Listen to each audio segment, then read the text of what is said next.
নমস্কার। আজ 20 জুন 2026।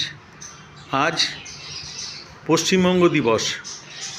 এই পশ্চিমবঙ্গ দিবস হয়েছিল 1947 সালে, যেদিনকে ডক্টর শ্যামাপ্রসাদ মুখোপাধ্যায়, মেঘনাদ সাহা, সুনীতি চট্টোপাধ্যায় এনারা সবাই মিলে হিন্দু মহাসভার মাধ্যমে একটি আর্জি জানিয়েছিলেন যে বাঙালিদের জন্য পশ্চিমবঙ্গে একটা নতুন স্থান হবে, যার নাম হবে পশ্চিমবঙ্গ।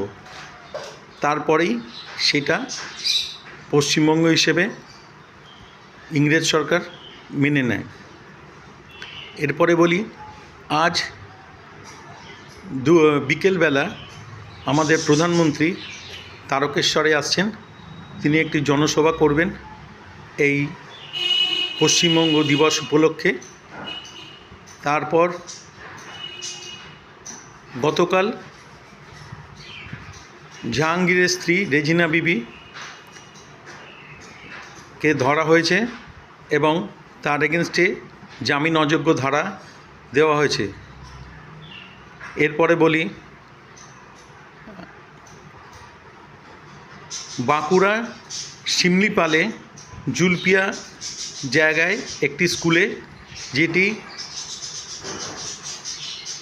ডক্টর শ্যামাপ্রসাদ মুখোপাধ্যায় স্থাপন করেছিলেন, সেখানে আজ মহাসামরায় পশ্চিমবঙ্গ দিবস পালন হচ্ছে। তারপরে বলি, চন্দননগরের ডেপুটি মেয়র, প্রাক্তন এবং মেয়র দুজনকে গতকাল কোমরে দড়ি বেঁধে চন্দননগরে ঘোরানো হয় এবং তাকে গ্রেপ্তার করা হয়।